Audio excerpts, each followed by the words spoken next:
Hey guys, William Furno here today with a new LEGO Bionicle 2016 review. This time we'll be taking a look at Onua-Uniter of Earth. So, at the end of this review I will show you the United mode and then I will show you a comparison between him and his 2015 counterpart. So, let's get right into it. Starting off, we have the box, obviously with Onua on it, just like every other box. He actually has the most pieces out of any Uniters this wave. So that's really nice. It was a fun build. I'll get more into that later. We get Tarak with some shadow traps in the back, and then we have his unified version, I guess, with him and Tarak. And then we have his functions and a comic, which is the same thing every time. So it's basically just with different Toa. So getting into him. He does come with his golden mask, and let's just take a look at his new mask quick. So his new mask is a lot bigger than his 2015 version. I have his 2015 version right here. If I just take off that mask quick, as you can see, maybe I was wrong. It just feels bigger because it's wider. So that's probably what I'm getting at. It is definitely wider, and I do really like that it is wider. I really like the silver. It's not a lot of silver. It's not overwhelming. It's just kind of on the top there. But on the golden mask, the trans purple is also not overwhelming. It's really nice. I really like how it blended in with the gold there. And then the Nuva symbol, instead of being on the forehead, is now kind of on the side of the head. If you can kind of see that, it's kind of dark. Maybe you'll see it better on the golden one, sort of. But his Nuva symbol's right there. So, yeah, that's that. So his build was actually really fun. I really liked his build. It was different. The drill obviously took up a lot of the parts, but also back on the back there was a few different design choices, like there's little bow rock eyes that act as just kind of to broaden the sides, I guess, under his shoulders. It works okay. It's definitely not the most perfect thing in the world. And the bow rock eyes are kind of hard to see anyway. You can't really see them. He is armored very well. He has this, and then he has nice new trans purple parts. As you can see here, we have the trans purple armor shells and what I believe is a 4 size, and that is really nice. But what's even nicer is that we're starting to get more trans purple bone sizes.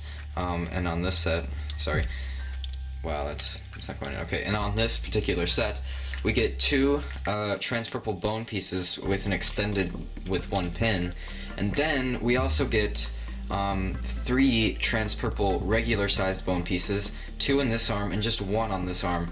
And then we also get what we've already seen are these trans purple chest plates that were used on Skull Basher and the summer 2015 wave. And then if you want even more trans purple, you do have a little bit of a cone stud up here, so that's pretty nice. Overall, the trans purple is really well distributed. It's not overwhelming, and it's also really nice. Also, the gold is very well distributed on the set. It's not overwhelming like it was on Tahu. It's just there's a little bit of dulled gold on his chest plate. And then it's really nice to see these pieces back again. You get 4 of them on this set. They aren't exactly the most popular piece in this wave, which is just slightly disappointing because I really do like that piece. They're only on Tahu and I believe then this character, Onua, and there's 4 of them on this guy. Then we do get this new armor add-on piece. It's really nice, and for some reason on the Earth element it's in a trans clear. There's no trans purple. Now, for some people I could get how this might be annoying, but for me, since clear is sort of neutral and kind of just fades back to this black armor shell behind it, I think it works out.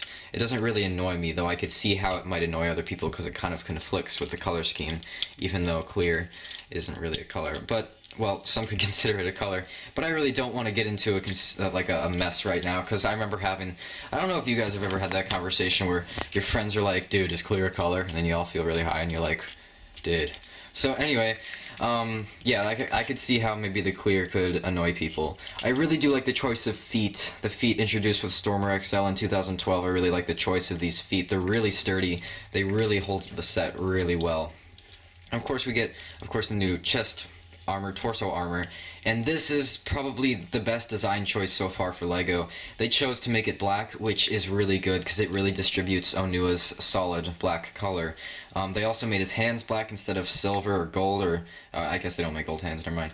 Instead of silver or like a trans color, they made him black, which in my opinion is another great design choice. They added more black on the drill and of course on his mask, and they made 4 black armor shells on him. So his regular color is distributed just as well as gold and trans purple. So overall his color scheme is incredibly consistent. And I guess I can talk about his drill now. His drill, you can't really spin it without shooting these studs out. As you can see, the drill is fully articulated, which is extremely nice.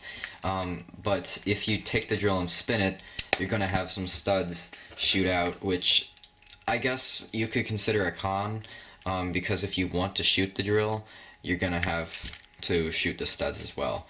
Or, I'm sorry, not shoot the drill. If you want to turn the drill, you're going to have to shoot studs as well. It's not really a problem for me because I don't really spin stuff all that often, but sometimes it's just mind-numbingly fun to spin something, and you can't spin this unless you take all the studs out. But luckily, since these studs can get lost easily, they are in trans purple, by the way, and that's really nice compared to last year's Protector of Earth turnout where they weren't trans purple, they were just opaque purple. But moving on, you do get a refill down here, which is really nice. I really like how they connected this to the back of the leg so it doesn't conflict with anything else you're doing on the set, unless you lose the studs, which then you can just refill down here. And there actually is just one extra stud that was in the set, at least mine, that I just put back in the box. I guess you could also consider this articulation. You can get some nice articulation out of that. And of course the eye stalk is shortened so you can't hit the mask off as easily, but you still can pop it off. So that's also a really nice feature. So, and then of course we have the new waist turning function, and this one's not very squeaky for me either, so that's good. A few of my sets have been really squeaky. It's just a little hard to turn. So yeah, basically that works out really nice. You can get some really nice dynamic poses out of that. So yeah, that's all I have to really talk about with Onua. Honestly, he's a really solid set. I would definitely recommend picking him up, and I'm giving him a 9.5 out of 10. There's, like, absolutely nothing wrong with this guy. I want to be one of those people that feels it's, like, a little weird that they decided to put the trans clear on. And I also should point out that he's asymmetrical when it comes to bone structure. To make sure articulation could work out better in this arm, they actually made both of these pieces of the trans purple bone part without the locked-in ball joint. So kind of like Pohatu's arms of last year, you don't get any lock over here, but you do get the gray piece over here. So if you're one of those sticklers that isn't okay with that asymmetry in the set, then that could also be considered a con for you. For me, it's just fine because it kind of helps you with the articulation when you're working with this. And you can get some really nice poses, like he's about to smash his hammer down. As you can see, he's like looking out and he's about to take his hammer and smash it down, although you can't really do that. He can also shoot behind him, which is really nice. But yeah, it definitely helps the articulation in the set. So to me, it's not a con. But yeah, I give him a 9.5 out of 10. There's obviously still room for improvement on him. He's not a perfect set, but he's definitely one of the better Toa or Uniters of the Wave, right next to Gali, and maybe Liwa. Tahu's pretty good too. You know, if you want to see more of my thoughts on Tahu, then watch that review. Obviously, I'm not going to talk about him in this review. So now we're going to take a look at his united form. So here we have Terak, creature of Earth, and we're just going to put the head up, put his arms out so it's easier to latch him on, and then what I like to do is I just take his feet and I curl them in like that, although I don't want to get them in way of the function, so I just sort of curl them in just a little bit. And then we do have the unity pieces that just connect together back here, like that. And then he looks better with his gold mask on. When it comes to the unity mode, I will admit, on this set, he looks better with his gold mask. And so this one doesn't exactly fit on his head as well as the others. It kind of leaves a little shadow under the eyes, but it's okay. It's just it doesn't fit on his head as perfectly as it does with the others. So then after that, what I like to do is I like to take the claws, and I kind of take these little claws and I sort of latch them in. There's obviously not a real connection point for that, but it definitely holds it together better if you just take them and latch them in like that. So there you have it. There's his Unity mode. One of the better ones in my opinion. Definitely not the best one. I still think Tahu's is really majestic. But this is definitely one of the better ones. It's a really nice looking... It gives you a really nice bulky earth smashing feel when you put it together, and then obviously you can take his Pterax arms and smash them. I think this is really cool. I think if someone was making like a stop motion or a live action film out of these guys and got to the point where there was a point where Onua got to his Unity, and then like you could show a shot of him like doing that, and I think that would look really cool. That's just my opinion, since I also make movies. So that is his Unity mode. I really do like it. It's one of the better ones, but it's not perfect. It's a little bland. It doesn't really add much to him, just some shoulder pads. So yeah, that is his Unity mode. One of the better ones. Take Pterac here. Alright, so now we're going to do the moment of truth. 2016 or 2015. So let me just get the 2015 version of Onua out right here. Oh, I'm sorry. I didn't mean for that to happen. Let me just put his mask back on, and here he is. Alright, so there's one main difference you can already tell: the height and the width of the shoulders. LEGO did make him way taller with this version, and they took away the wideness of his shoulders that kind of made him look like a hulking figure. He's a little slimmer in this version, yet he still has these huge shoulder pads and this huge drill hammer, which is also a gun, which is really nice.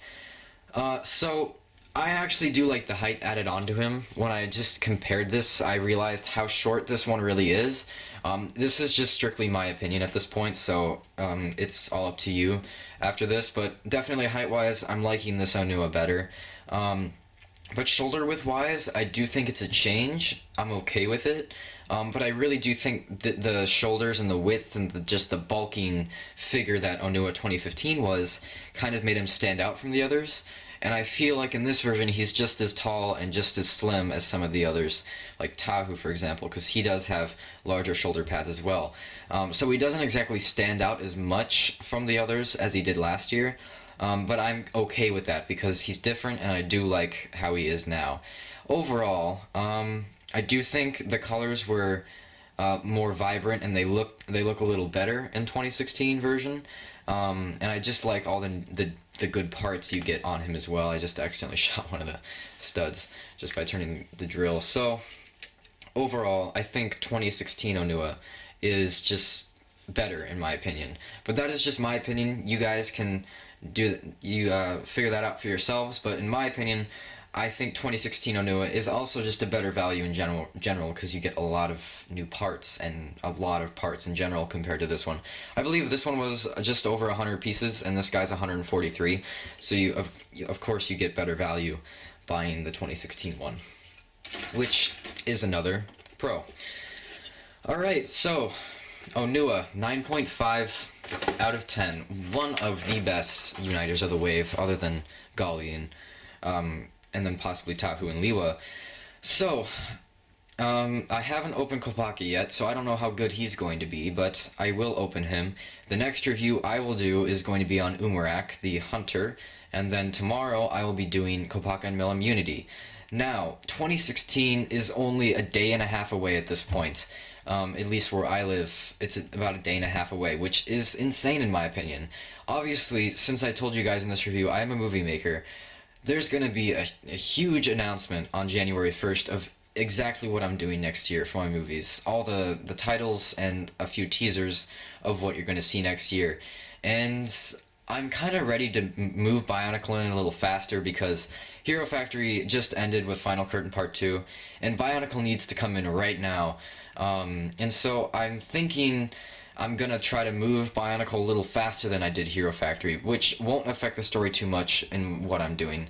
So, I know I kind of strayed off topic there, but I thought I should just let you guys know before some teasers and large videos come out. Anyway, hopefully you guys enjoyed this review. If you did, I guess I subscribe, but I can't force you. Definitely hit that like button though, and I guess I'll see you guys later with Umarak.